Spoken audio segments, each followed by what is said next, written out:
Bonjour, bienvenue sur ma chaîne, bien sûr, sur Sophronerty. Eh bien, aujourd'hui, on va interviewer quelqu'un. Vous allez voir, j'ai longtemps attendu pour l'interviewer, quelqu'un que j'aime beaucoup, qui m'a appris énormément. Je suis très honoré et très content de recevoir sur cette chaîne Luc Gégère, le concepteur de la méthode NERTY. Salut Luc. Salut Olivier, ravi d'être là aussi et merci de l'honneur de m'inviter à ta chaîne. Merci à toi d'avoir pris du temps pour nous et puis pour partager un petit peu. On va commencer un petit peu de façon classique, dire un petit peu toi, qui tu es, comment tu en es arrivé à la méthode NERTY, puis nous expliquer un peu plus cette méthode que tu as conçue. Yes. Comment j'en suis arrivé? En fait, je suis arrivé en galérant. La première chose, c'est que j'ai galéré à peu près toute ma vie jusqu'à ce que j'arrive à trouver comment m'en libérer de cette timidité maladive. En fait, j'étais hyper timide, hyper coincé, hyper mal dans ma peau, manque de confiance en soi. Enfin voilà. Et ce qui était marrant, c'est que j'étais contrephobique. C'est-à-dire que des tas de gens autour de moi ne se rendaient même pas compte que j'étais timide, sauf dans certaines situations quand même où ça se voyait beaucoup, mais je faisais semblant, je montrais un masque de quelqu'un qui frimait, qui en faisait beaucoup, qui était très, très expansif dans certaines situations, en utilisant des substances genre alcool et autres choses du genre pour me donner de la pêche et de l'énergie.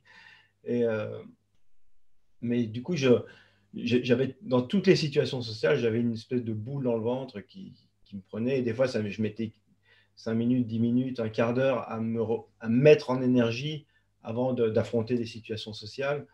Enfin, c'était très, très, très compliqué. Et pour donner un exemple, c'est un exemple que je donne assez peu souvent, et du coup, je t'en donne la primeur. C'est Merci. je me rappelle d'une soirée comme ça, c'était la soirée d'anniversaire de mon colocataire. On était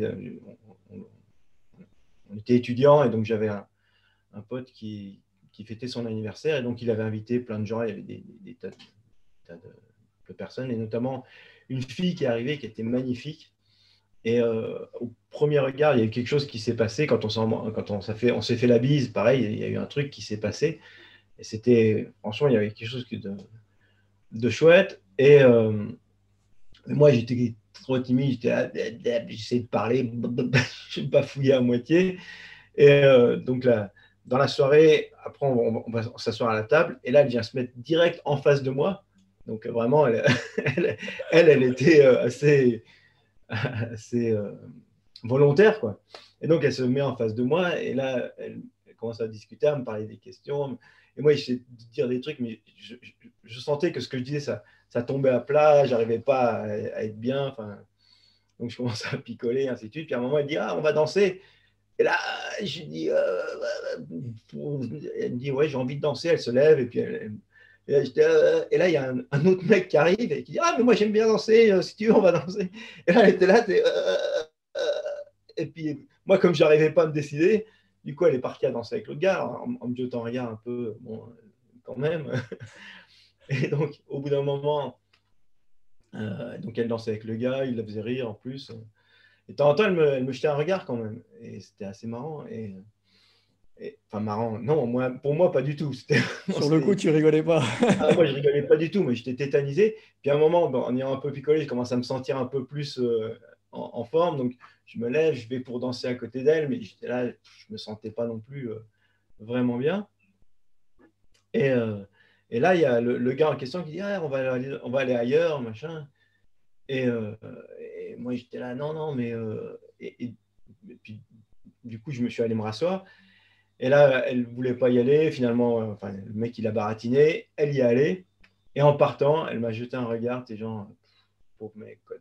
Et là, je suis rentré chez moi.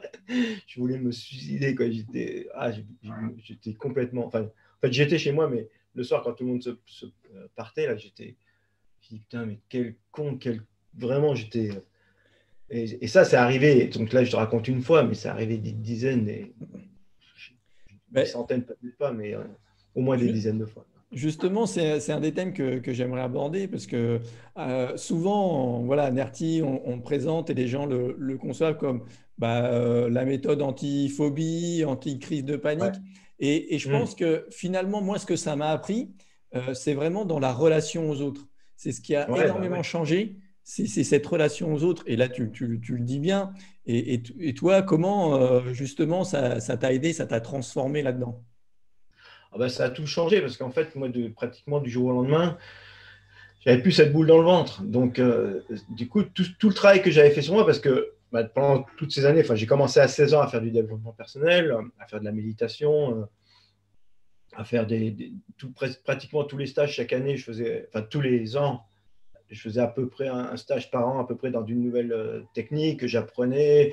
Je faisais en fait, comme je ne pouvais pas me faire une thérapie, enfin, dans mon idée, dans ma tête de mec de l'époque, puis en plus, qui avait tellement honte de cette timidité, je n'osais pas le dire.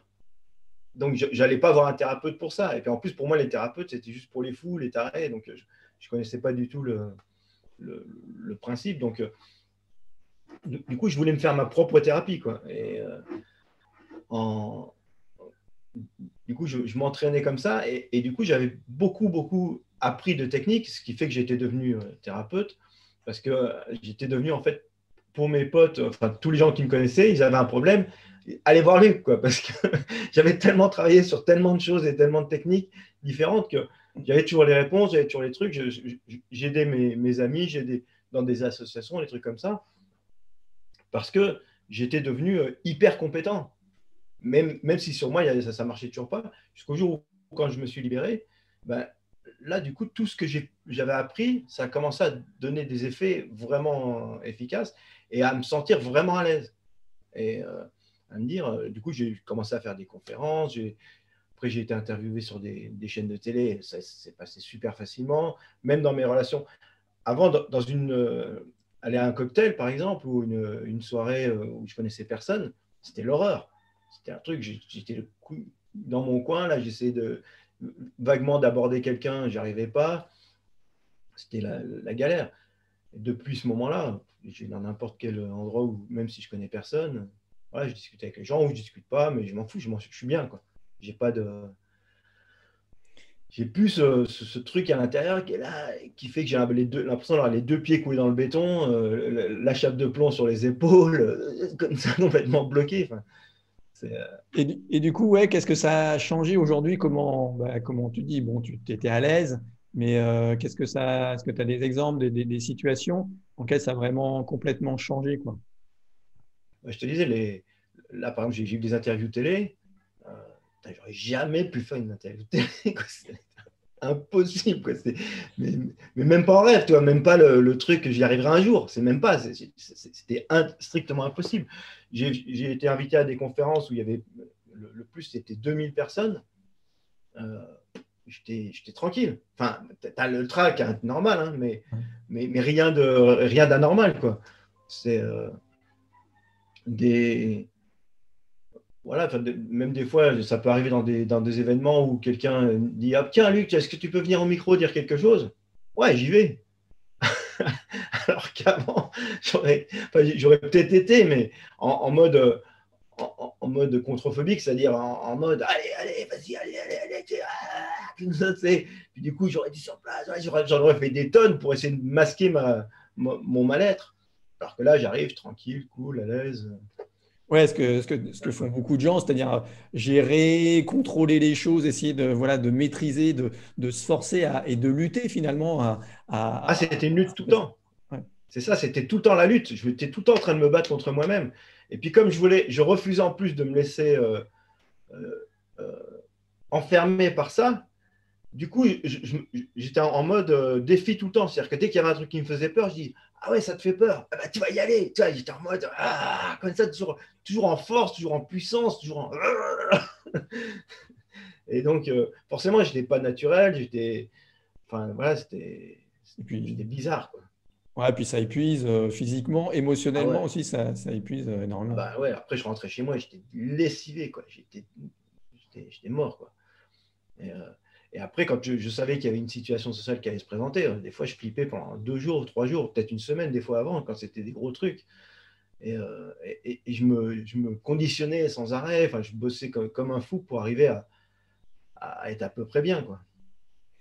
Ouais, ce que tu décris là, je trouve que c'est typique aussi des hommes sensibles qui Ouais, ont, qui ont parfois justement cette peur et du coup pour cacher ça en font trop et souvent on a l'impression ah celui-là moi j'en connais à plat oh ouais il a de l'assurance il en veut il montre un masque une image de quelqu'un qui en veut vachement qui impose et machin et finalement ouais. au fond de lui qui est pas du tout comme ça.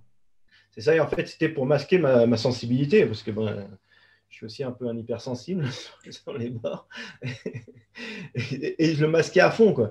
Et du coup, je faisais le macho, même dans mes relations, j'étais pas sympa, j'étais dur.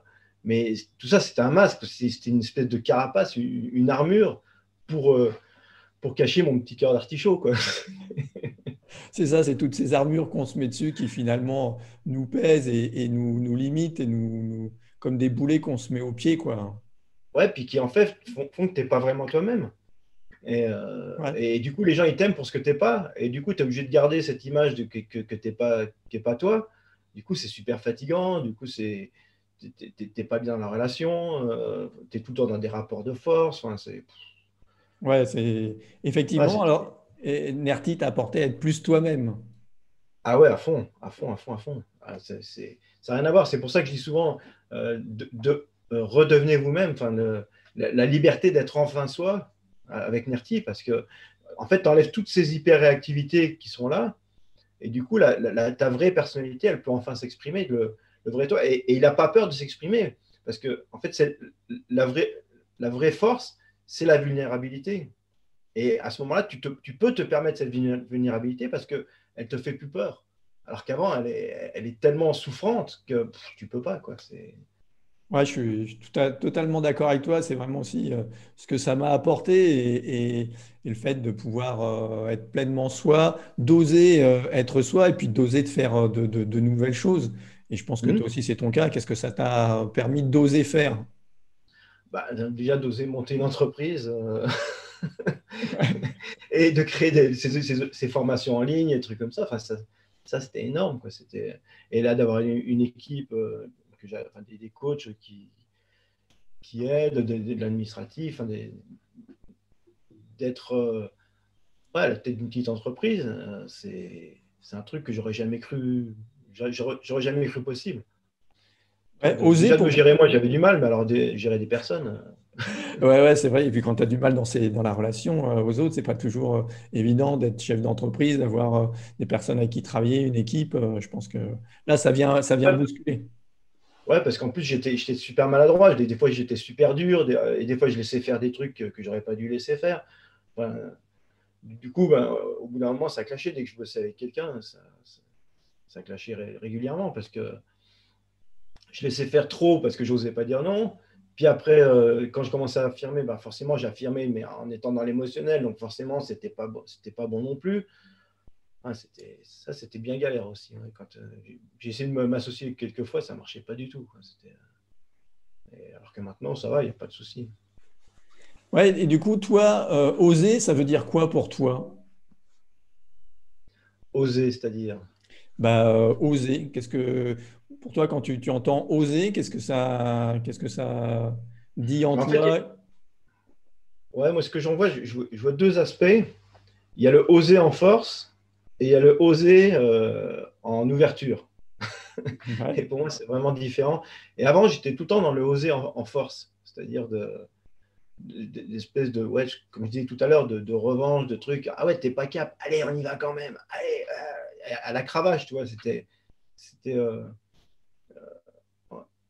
on est là pour se faire mal, quoi. Tu vois, il y avait un espèce de truc de guerrier, voilà. Une énergie guerrière dans le truc. Alors que maintenant, je dirais plus,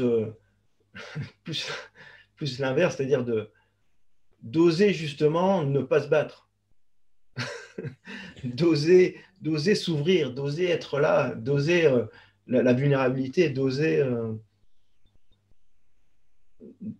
la blessure, d'oser l'échec, d'oser en mode ok, c'est cool, je suis prêt pour ça, quoi.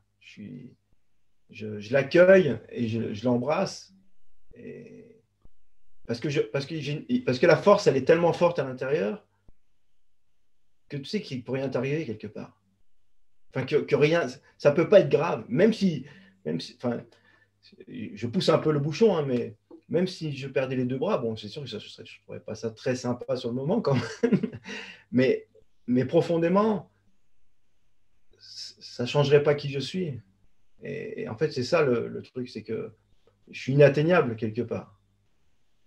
Ouais, ce que tu dis, ça me rappelle le livre Le guerrier pacifique, pacifiste. Ouais. Je sais pas ouais. En plus, c'est un gymnaste. Ouais. Et moi, je suis ex-gymnaste, donc ouais, ça me parle beaucoup. Ouais, je pense que c'est ça, cette force qui a arrêté de la porter sur l'autre ou de la porter sur soi-même, tout ça en force, mais l'utiliser pour être bien, pour accepter aussi les choses, parce qu'il faut avoir du courage, il faut avoir de la force pour pouvoir accepter les événements de la vie, les choses comme tu le racontes. Je pense que ça, c'est hyper important. Ouais, tout à fait. Et pour moi, c'est ça la vraie force. C'est celle qui n'a pas besoin de lutter. C'est c'est un peu c'est la force de Gandhi de la non-violence. Dire, OK, vous pouvez me frapper, mais moi, je ne bougerai pas. Puis c'est tout. Et sans me battre, sans lutter. Juste, voilà, je reste. Point barre. Ouais, c'est le courage Et d'être. pour moi, c'est possible qu'à partir du moment où tu n'es plus en hyperréactivité. Parce que quand tu es en hyperréactivité, ben, ton hyperactivité, elle te fait réagir systématiquement. Donc, du coup, tu es en réaction et pas en action, pas en décision d'action ou en décision de non-action. Tu ne peux pas décider d'accepter puisqu'en fait, tu es réactif. Donc, comme la réactivité, elle est trop rapide et elle est instinctive, du coup, elle ne te permet pas de décider comment tu réagis. Elle réagit pour toi, quelque part. C'est ça. Tu as Et une espèce d'automate, une espèce de marionnette qui est pilotée par ses émotions, quoi. ouais. Et du coup, ouais, c'est super ce que tu dis parce que c'est nettoyer ces hyper-réactivités, c'est justement plus être dans cette réaction, mais Mmh. être dans l'action choisie, dans la décision. Et ça, c'est Ouais. hyper important. Alors justement, tu peux nous parler un petit peu de ces hyper-réactivités. Et puis, je vais peut-être demander de creuser un peu plus sur, voilà, parce qu'on a dit, hein, la phobie, les peurs, on parle beaucoup de ça. Ouais. Et comment NERTI est utilisable et ces hyper-réactivités jouent sur l'ensemble des émotions. Euh, En fait, le truc, c'est que on a plein d'hyperréactivités dont on ne sait même pas que ce sont des hyperactivités. C'est-à-dire qu'on croit que c'est notre personnalité. Moi, par exemple, enfin, j'étais frileux. Voilà, je pensais que j'étais frileux et effectivement, je mettais 3 couettes tout le temps. Avec ma compagne, c'était la galère parce qu'elle avait trop chaud sans arrêt. Ah, voilà. Et je pensais que c'était ma personnalité. Je me disais, je suis comme ça. Voilà. Il y avait un autre truc aussi, j'aimais pas du tout qu'on me mette des cols roulés, des trucs comme ça, des trucs qui étaient autour du cou. Voilà, je pensais que c'est comme ça, c'est ma personnalité. Et en fait, je me suis rendu compte, à un moment, je me suis dit, tiens, pourquoi je n'essayerais pas NERTI là-dessus, pour voir ce que ça donne. Et effectivement, j'ai fait NERTI donc, sur cette sensation de froid que je détestais, que je n'aimais pas du tout. Et un jour, ma compagne me dit, mais c'est marrant, ça fait quelque temps, on n'a plus de... tu mets plus 3 couettes, un truc comme ça, qu'est-ce qui s'est passé? Et là, je me suis rendu compte, ah ouais, j'avais fait NERTI dessus, et après j'ai oublié, parce que voilà, une fois qu'une réactivité elle est partie, tu l'oublies. Et du coup, je ne m'étais même pas rendu compte que ça avait changé. Et effectivement, ça avait changé. Pareil au niveau de la gorge, en fait, il y avait quelque chose qui m'angoissait un petit peu, mais comme je ne le faisais pas violemment, et que du coup, je l'évitais. Et je pensais que c'était ma personnalité. Et il y a plein de choses comme ça, là, je donne 2 petits exemples, mais il y a plein de choses comme ça, et on n'irait jamais voir un thérapeute pour ça. Et du coup, c'est pour ça que je suis aussi attaché à AutoNERTI, parce que je me dis, une fois que tu maîtrises la technique, que tu connais NERTI, bah, tu vas pouvoir l'utiliser dans plein de petites situations comme ça qui vont faire que tu vas te libérer. Alors, ça paraît peut-être pas grand-chose, effectivement, comme libération, sauf que pour contrôler ça, il y a une partie de notre cerveau qui utilise de l'énergie pour ne pas que ça prenne trop de place. Et du coup, ça fait autant d'énergie qu'on libère, tous ces petits trucs qu'on va nettoyer, et qui, du coup, vont nous permettre de briller à notre pleine brillance. Puisqu'en fait, je dirais, c'est un peu comme s'il y avait des petites résistances à l'intérieur de nous qui empêchent notre lampe de s'allumer, qui fait qu'elle ne brille pas trop. Et en fait, à chaque fois que tu enlèves une petite résistance, tac, ta lumière, elle brille un peu plus. Et du coup, tu deviens de plus en plus brillant, de plus en plus à la hauteur de ton potentiel, en fait. Ouais, je trouve ça vraiment génial, moi, avec Nerti. Ça a été vraiment ça. Au-delà, ben, moi, ma phobie des serpents, le vertige et tout ça que tu règles vite, enfin, rapidement. Et Ouais, que, voilà. ouais. Donc, c'est vrai que ça change parce que c'est des gros trucs, tu dis, voilà. Et Mmh. finalement, je me suis aperçu que tous ces petits trucs, tu parlais du col roulé, de la frilosité. Moi, tu sais, sur les autoradios, les trucs comme ça, il fallait que le chiffre du Ouais. volume, il soit pair. Je supportais pas Ah qu'il soit ouais. pair, tu vois. Et tu te rends C'est marrant, compte ouais. mais ça me dérangeait, quoi. Hop, je changeais. Bah, effectivement, une fois que tu as fait un article, après, tu t'en fous. Enfin, Exactement. Ouais. c'est tous ces petits trucs dans la relation moi, avec mes enfants aussi, les choses qu'ils font, tu sais, ils appuient sur le bouton. Et, Les enfants, ils sont super forts, c'est leur ouais, boulot, hein. Ils sont venus pour ça, c'est pour t'appuyer sur les boutons. c'est ça. Les trucs. Et en fait, quand il n'y en a plus de boutons, moi maintenant, ça énerve ma fille encore cet été. Ouais, mais papa, j'ai beau appuyer, ça fait plus rien, ça sert à rien. Ben ouais. Et c'est ce que je trouve génial. Et moi, c'est ce que j'aime beaucoup dans ton approche, c'est aussi la partie autonomie, de devenir Ouais, autonome de ça pour pouvoir, comme tu le dis, être son propre thérapeute et régler tout ce genre de choses qui, pour moi, a changé beaucoup plus ma vie que de me débarrasser d'une phobie ou, tu vois, ça a permis vraiment de me lancer aussi en tant que thérapeute, entrepreneur, de faire des vidéos et tout ça. Et ça, c'est ouais, un c'est truc qui... ça. Voilà, c'est pareil, comme tu dis, peut-être tu n'aurais pas osé te mettre à faire des vidéos, du coup tu aurais eu moins d'impact, du coup tu te serais peut-être senti moins utile dans ta vie. Voilà, et pour moi, ça, c'est des trucs énormes. C'est-à-dire que en fait, tant qu'on ne les a pas, souvent on fait une croix, puis on dit, oh, finalement, j'en ai pas si besoin, machin et tout. Sauf que quand tu commences à le vivre, tu te dis, mais putain, mais ouais, c'est ça la vraie vie. C'est ça. Alors que souvent, on y a renoncé avant. On dit, ah ouais, mais non, c'est pas fait pour moi. La réussite, et des gens comme ça, devenir thérapeute, devenir coach, enfin, peu importe ce qu'on a envie de faire. Et souvent, on a renoncé à ça parce qu'on est tellement coincé à déjà régler notre quotidien que déjà, c'est déjà suffisant. Mais une fois qu'on a effectivement libéré tous ces petits freins, là, on se dit, ouais, mais en fait, c'était pas une 2 chevaux que j'avais.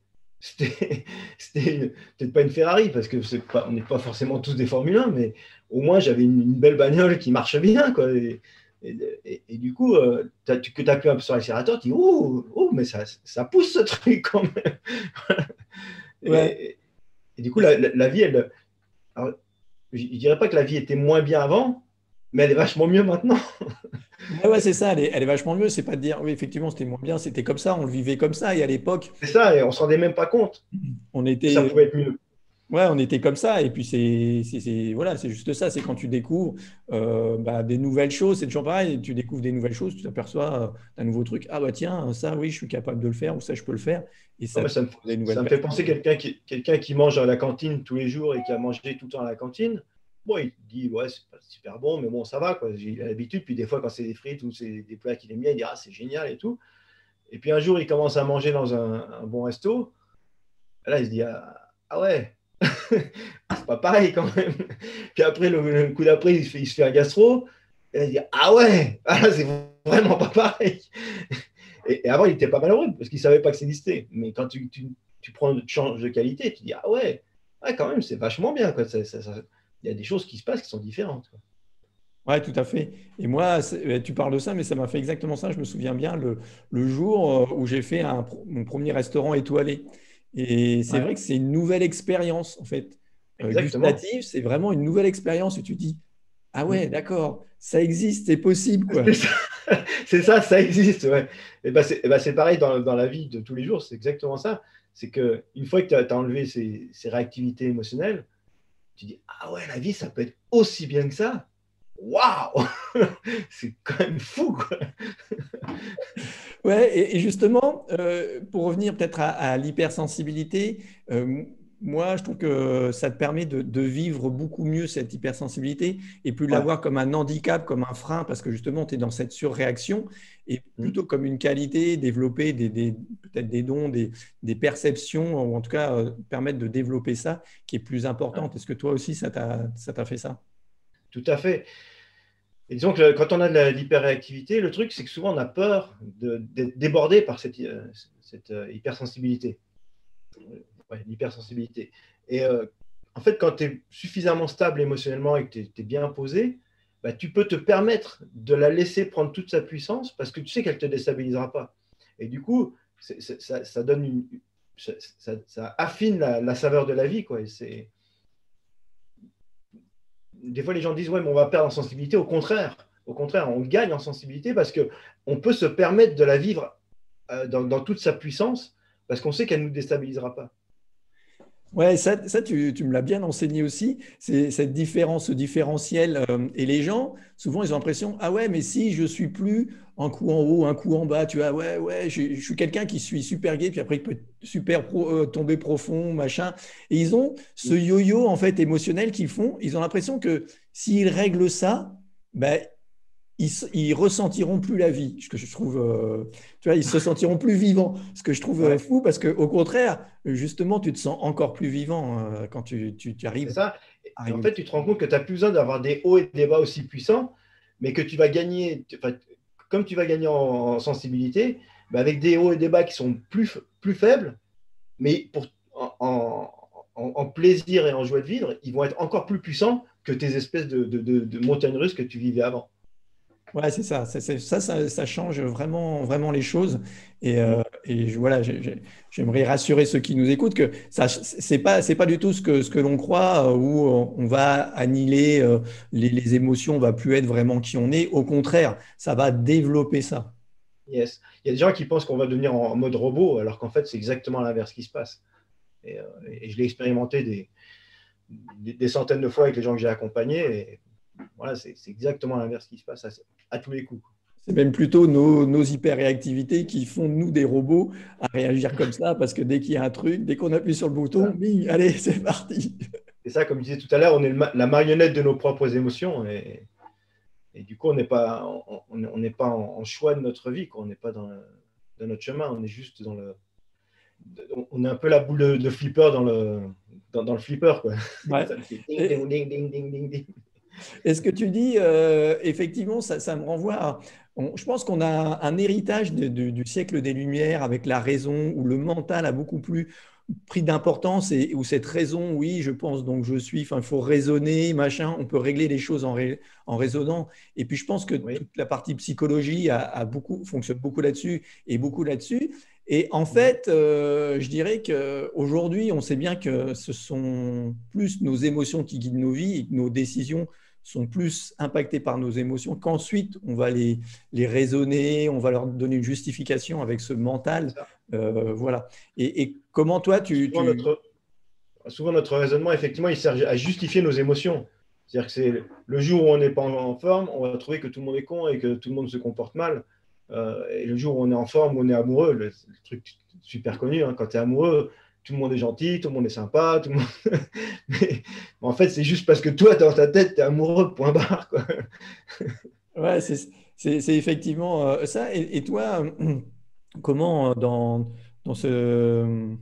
cette perspective, dans ce truc de dire comment tu pourrais donner comme conseil ou quoi pour stopper ce mental et aller plus justement dans le ressenti, dans le corps? C'est ça, c'est que tu viens de le dire, hein, c'est d'aller encore. C'est-à-dire que quoi qu'il se passe, quelle que soit l'émotion, et qu'elle soit déclenchée par une hyperréactivité qui est instinctive, qu'on va traiter avec NERTI, ou que ce soit une émotion simplement comme ça, pour moi, la première chose déjà, c'est d'accueillir ce qui se passe, quoi. C'est la toute première chose, c'est OK, je vis ça, et c'est OK de le vivre. Je suis triste, et c'est OK d'être triste. Je suis en colère, et c'est OK d'être en colère. Première chose, d'abord, d'accueillir l'émotion, puisqu'elle est là. Donc, si on dit, bah non, je ne suis pas en colère, en fait, déjà, on se nie soi-même, déjà, première chose. Et deuxième chose, on crée une crispation, on crée une tension dans le corps, quelque part, qui va se cristalliser. Et du coup, bah, c'est à force de cristalliser des émotions qu'on va commencer à avoir des organes qui vont être pathologiques et qui, du coup, risquent de générer des maladies ou des douleurs ou des choses comme ça. Et en plus, ça bouffe de l'énergie énorme parce que pour maintenir, c'est comme si on avait une fuite d'eau et on met la main dessus. Puis on a une autre fuite d'eau, on remet la main dessus. Puis une autre, puis on a 22 mains en train de arrêter des fuites d'eau. Et en plus, on a peur de lâcher parce qu'on dit si je lâche, je prends tout sur la figure. Et le truc, donc, c'est premièrement d'accueillir, ok, j'ai une fuite d'eau, ok, j'ai une émotion qui arrive, et de la laisser se vider. Et la laisser se vider, c'est notamment en restant dans l'accueil de ce qui se passe dans le corps et dans les sensations du corps. Et soit, bah, il y a une réactivité, dans ce cas-là, on va aller vers un RT, on va aller chercher le verrou, ce que j'ai appelé le verrou, c'est-à-dire la mémoire d'un moment de perte de connaissance qui est inscrit dans le corps. Ou alors, simplement, on va laisser la poche de l'énergie, de l'émotion se vider sans la réalimenter avec du mental. Parce que le problème, c'est que si on continue avec le mental à justifier, ouais, mais c'est normal parce qu'il m'a dit ça, parce que ceci, parce que cela, nanana, et ben là, on remet, c'est comme si on mettait de l'huile sur le feu, quoi. Alors que le fait de se dire, ok, j'observe ce que ça fait dans mon corps, je laisse vivre ce qui se passe, en général, enfin, physiologiquement, aucune émotion ne peut dépasser 2, 3, 5 minutes, vraiment grand maximum, si on ne la réalimente pas. C'est-à-dire que l'énergie qui est générée de l'émotion, elle se redescend toute seule si on ne recommence pas à penser à la même chose. Donc il faut des fois 1, 2, 3 minutes maxi pour libérer même des grosses émotions, si simplement on les laisse faire. Et je ne sais pas si vous avez déjà vu des moines tibétains ou des choses comme ça qui ont vraiment bien travaillé sur eux. Vous les voyez dans une situation, ils voient quelqu'un qui est une situation qui est triste de quelqu'un, ils ont des larmes qui coulent. Mais c'est fluide. Ils acceptent. Ils disent, ah ouais, là, je me sens un peu triste pour toi. Puis là, un peu plus loin, ils voient un petit enfant qui joue, ils rigolent avec lui. Et voilà. Et en fait, l'émotion, elle est passée sur eux, elle a continué son chemin. Et ils n'ont pas du tout créé de crispation par rapport à ça. Ouais, Et c'est exactement ça. Donc, première chose, l'accueil. Deuxième chose, laisser vivre ce que ça fait en nous. Et ensuite, une fois que c'est parti, hop, on continue notre vie, on revient dans le présent, dans ce qui se passe. Ouais, c'est vraiment ça, moi, effectivement, que j'adore avec Narty. De toute façon, que ce soit lié à une mémoire traumatique ou que ce soit l'émotion là, le processus, le principe, il est exactement le même. Tu écoutes ton émotion C'est et ça, ouais. tu la laisses vivre. Et c'est vrai que ça change. Et tu racontais l'histoire du moine. Et je pense que c'est ça, la différence. La compassion, c'est effectivement ça. Je peux être triste parce que la personne a vu quelque chose de douloureux, de difficile. Bah oui, ça me rend triste. Maintenant, ça ne doit pas me rendre triste Ouais. toute la journée et tout ça. Et souvent, mais justement, cette sensibilité ou cette hypersensibilité, les gens ont l'impression d'être des éponges émotionnelles parce qu'ils gardent Oui, ça et ils réactivent ça parce qu'ils y repensent, c'est parce que ça. voilà. Parce qu'en fait, d'être une éponge, oui, mais une éponge qui laisse glisser, pas une éponge qui retient. Et c'est ça, en fait, la grosse différence. C'est-à-dire que quand tu es OK quand tu laisses passer l'émotion, tu peux être hypersensible et ressentir la moindre chose. Moi, j'ai beaucoup plus les larmes aux yeux maintenant, dans ma vie, qu'avant. Bon, la plupart du temps, sur des choses positives, mais je vois des fois quelqu'un qui a un geste tendre dans la rue ou des choses comme ça, des fois, ou des trucs ou des scènes de films que je trouve belles, j'ai les larmes aux yeux régulièrement. Alors qu'avant, jamais. Et du coup, jamais parce que j'étais tellement coincé dans ma cuirasse que ma sensibilité ne pouvait pas s'exprimer. Alors que là, maintenant, je la laisse faire et où je vois un beau spectacle, des fois, des choses comme ça, j'ai les larmes aux yeux, mais au moins plusieurs fois par semaine Ouais, maintenant. je suis tout à fait d'accord. C'est vivre cette émotion qui te traverse sur le moment et plus la C'est ça. rejeter, plus la mettre à distance ou l'enfermer. C'est vraiment Ouais. vivre cette émotion. Et puis voilà, parce qu'on est des êtres Et, d'émotion. Parce que ce qui est intéressant dans la vie, ce qui fait vraiment te sentir vivant, être vivant, c'est de vivre des émotions. ouais, bon, c'est terne, c'est triste. C'est sûr, hein. C'est le sel, je te dis, c'est le sel de la vie, quoi. C'est ce qui fait que tu as envie de vivre, quoi. S'il y avait zéro émotion toute la journée, qu'on était là juste comme des robots, ça vaut même pas le coup de vivre, quoi. Donc, ouais, si vous voulez bah, ne plus être cette éponge qui retient, bah, faites Nerti et puis comme ça, ça va couler, ça va. Moi, c'est beaucoup ce que me disent les gens, parce que toi, mes clients, c'est plus de légèreté, de fluidité après. Enfin, ouais, ça coule tout seul, ça coule de source. Exactement, exactement. C'est, ça enlève beaucoup de complexité de la vie, je trouve. C'est-à-dire qu'avant, on se fait des nœuds dans la tête, on se dit trucs, ça devrait être comme ça, puis bah, on se fait tout un truc de scénario. Là, tu dégages tout ça, et puis tu es là, tu es juste en train de regarder la vie tranquillement, de t'amuser. Bon, ah ouais, tiens, il se passe ça, ah, c'est cool, c'est marrant, ou c'est triste, ou ou je peux même en être fier, mais le truc, c'est, je m'accroche pas à ça. C'est-à-dire que même les bons moments, parce que souvent, ça aussi, c'est un truc sur lequel moi, ça m'a fait travailler, c'est même sur les bons moments, quand il y avait quelque chose de bien qui se passait, et que ça devenait un peu moins bien, j'étais, ah, quand même, c'était mieux avant, c'était ceci, c'était cela. Et du coup, je me dis, mais maintenant, je me dis, non, je profite, puis après, ben, hop, c'est autre chose. J'aime bien cette métaphore que quand tu reviens d'un voyage, ouais, je reviens un peu en arrière, les gens des fois, les gens qui me disent, ouais, mais j'ai vécu une histoire d'amour et ça s'est mal terminé. Là, je dis, et pendant combien de temps vous avez été ensemble? Bah, pendant 5 ans. Et alors, pendant 5 ans, c'était nul? Ah non, non, non, non, c'était vachement bien, les 4 ans et demi, et puis après, bah, c'est parti en sucette. Machin. Ah, ouais, d'accord. Et donc, c'est comme si tu pars en voyage, tu fais un super voyage, puis après, tu rentres. Et tu dis, ah ouais, mais ça s'est mal terminé, parce que je suis rentré. Euh, Ouais, pour ton vol qui a 1 heure de retard, tu t'es gâché 15 jours de vacances. voilà, c'est ça, ouais. Tu dis, bah ouais, mais non, non, je suis pas d'accord. Et du coup, voilà, tu profites de la vie telle qu'elle est, et ça m'a aussi donné donc déjà de ne pas m'accrocher au moment agréable et du coup ben, d'accueillir les nouveaux, ce qui est une bonne chose aussi. Et puis aussi d'être moins impatient des choses. C'est-à-dire de me dire, ah ouais, mais je voulais que tout soit là tout de suite, je voulais déjà être arrivé à telle chose, à tel truc. Et en fait, de me dire, mais non, mais enfin, avant, j'étais que dans ce truc-là et du coup, j'étais tout le temps insatisfait. Tout le temps, quoi. J'étais tout le temps, ouais, mais c'est pas suffisant, ouais, mais j'y suis pas encore, ouais, mais ceci. Puis dès que j'avais atteint un truc, je voyais déjà celui que je voulais atteindre qui était un autre, qui était plus loin et que je n'étais pas content. Alors que maintenant, je me dis, bah, ok, tu es là, c'est bien. Profite du voyage, regarde ce qui se passe, amuse-toi. Et puis, de toute façon, à un moment, je me disais, j'avais cette espèce de fantasme de dire, je vais tout résoudre à un moment. Jusqu'au jour où j'ai compris, et justement avec Nerti, à un moment où je me suis calmé, du coup, je commençais à le cerveau qui remarchait un peu correctement, de me dire, mais tu n'auras jamais tout résolu. Ça n'existe pas. Et du coup, je dis souvent ce test-là, les gens qui disent, ouais, mais je voudrais bien avoir tout résolu. Je dis, il y a un super test pour savoir quand est-ce que tout est résolu. Tu respires? Ouais, c'est pas fini. Ouais. Mais c'est vrai que c'est un peu le mythe quand tu commences le développement personnel, c'est-à-dire de dire bah, je vais arriver à un truc où ça va être parfait, quoi.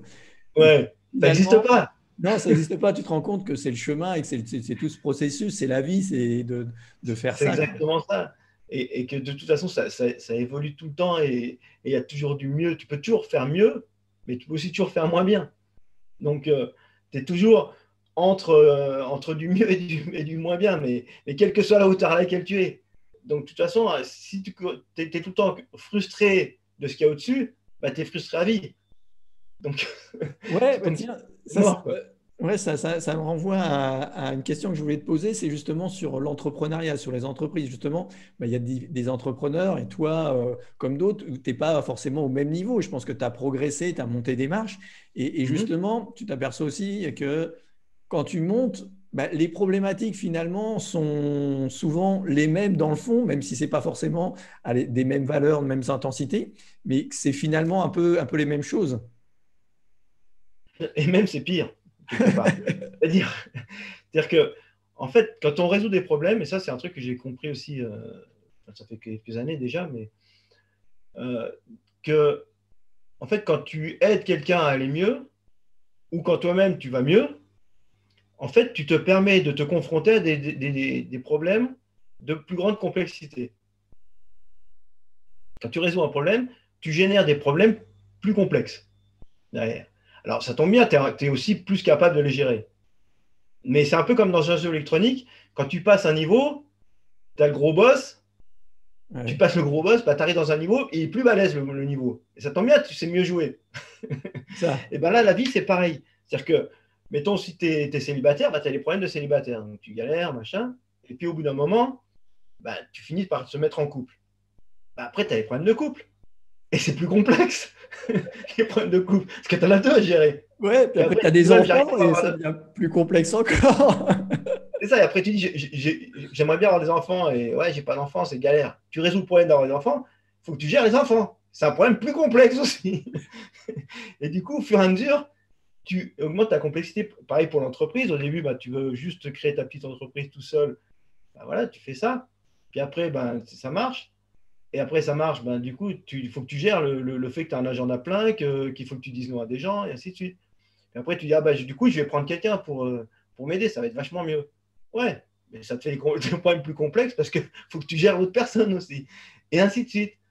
Et, Justement, en tant qu'entrepreneur, toi, qu'est-ce que Nerti t'a permis de faire, de monter de niveau ah bah, rien à voir. Rien à voir. Moi, j'ai fait des fois des chiffres d'affaires journaliers que je faisais en un an, quoi. C'est-à-dire que mon chiffre d'affaires annuel d'avant, ça m'arrive maintenant de le faire dans la journée.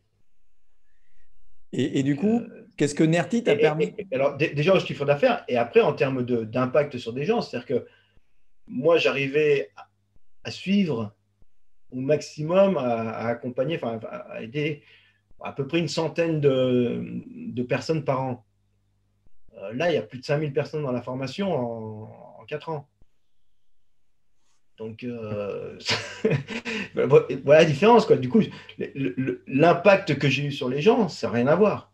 Pareil, le fait d'écrire un bouquin, avant de faire Nerti, bon, j'avais écrit des bouquins, mais qui n'avaient pas eu de succès. Là, du coup, ça a du succès. Et je crois qu'il en est à la 4e réédition, donc 5000 à chaque fois.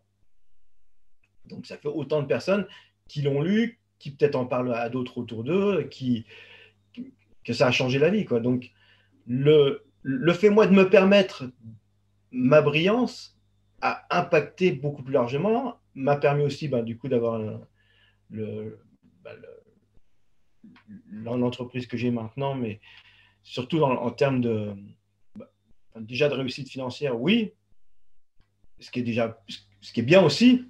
En fait, j'avais envie de ça aussi. Mais surtout, là, ça me donne plus de moyens. Par exemple, j'ai pu du coup créer la formation en RT4, où j'ai pu payer une entreprise qui a fait toutes les animations vidéo. Je ne sais pas si tu l'as vu, hein, la version 4. Ouais, j'ai vu des petits trucs, ouais. J'ai pas Ouais, tout. tu n'y as pas été. Bon. Non. Pourtant, tous les anciens ont eu un accès gratuit. Ouais, je sais À la pas, il faudrait que j'aille voir. 4. Je sais pas si j'ai. Je l'ai envoyé le 24 avril, le jour de mon anniversaire. Ah, d'accord, il faudra que je regarde. Voilà. Ou sinon, tu me le redemandes.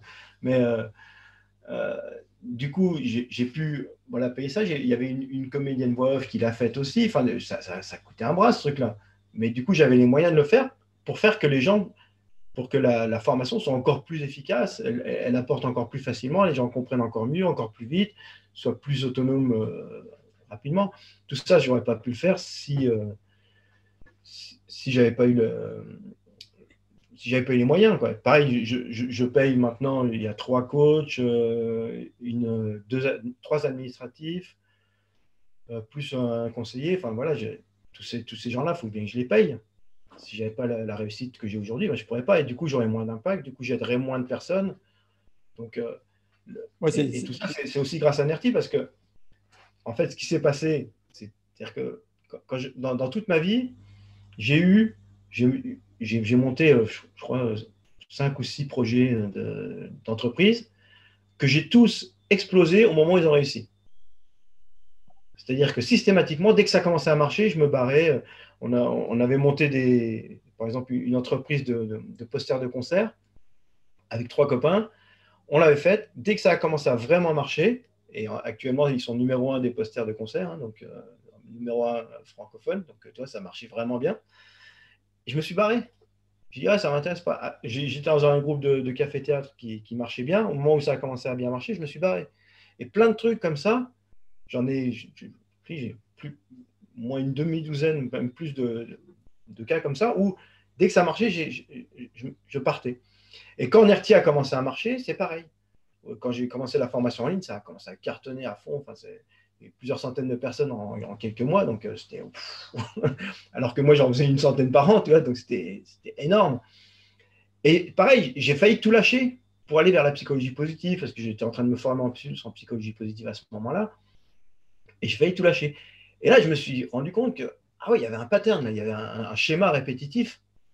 Du coup, je me suis dit, bah, tiens, si je faisais Nerti là-dessus, j'ai fait Nerti, je ne suis pas parti. Et je continue encore et je persévère maintenant et je continue à faire évoluer, à faire marcher cette idée. Et du coup, je veux la passer à l'international. Enfin, voilà, Ouais. c'est en train de vraiment grandir et du coup de faire un impact gros, de faire une révolution dans la psychothérapie parce que c'est carrément en train de modifier quand même beaucoup de choses au niveau de la psychothérapie.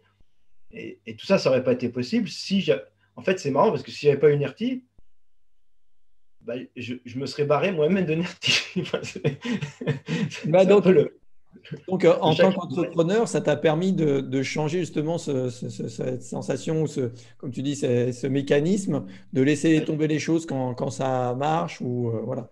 Et ça a vraiment. J'ai éclaté des plafonds de verre les uns derrière les autres. Ouais, d'accord. Ça a permis de faire ça. Voilà, ça c'est génial. Ouais, ah ouais, Donc, ouais, ouais c'est énorme. Ouais. à tous Et les pareil, entrepreneurs qui ont ce style de problème, voilà, venez, venez découvrir Darty. ouais, ouais, c'est sûr, c'est sûr.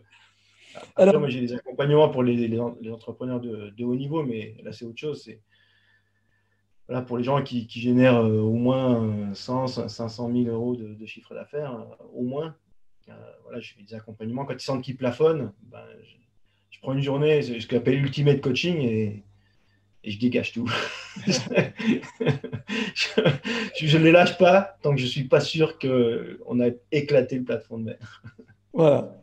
Ouais, Voilà. c'est génial. Bah, ouais, c'est ça. Alors, si vous faites plusieurs centaines de milliers d'euros de chiffre d'affaires, vous allez voir Luc. Si vous êtes en dessous, bah, vous venez de voir. Voilà. Ça. Ok. Bah, justement, sur tes projets, quels sont tes projets? Qu'est-ce que tu oses projeter pour l'avenir? Bah, déjà, l'international, ouais, c'est ça qu'on voudrait faire. Là, la version qu'on a faite en animation de synthèse, on l'a fait que pour Autonerty pour l'instant, et donc on voudrait la faire pour les autres. Mais pareil, c'est un budget bien conséquent pour le niveau accompagnant et le niveau maître praticien NERTI. Donc bah là, c'est pareil, c'est beaucoup de travail et un gros budget aussi. Après, le passage à l'international, on commence à traduire en anglais. Donc, on a déjà traduit le livre et maintenant, on va traduire La formation? toutes les vidéos de Tonerty. Parce que du coup, comme c'est des animations visuelles, bah, c'est plus facile à traduire que quand c'était juste Toi qui parlais. une formation en présentiel qui était filmée. Ouais, d'accord.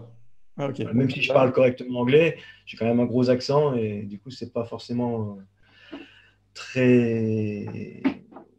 Ça fait pas très sérieux. D'accord. Donc là, c'est le marché américain. Donc là, le projet. Ouais, c'est ça. On aimerait bien aller là-bas pour élargir. Après, il y a les Chinois, le marché indien aussi, les Portugais, Espagnols aussi. Bon, enfin, voilà, D'accord. il y a de quoi faire large. Ok. Super. Alors, une petite question que je t'ai piquée et tu vas reconnaître, c'est toi, est-ce que si tu pouvais résumer bah, le changement avec Nerti en 3 mots, qu'est-ce que tu dirais? En 3 mots, devenir enfin soi. C'est ça, ça fait 3 mots. D'accord. Ok. Devenir enfin soi. Sinon, c'est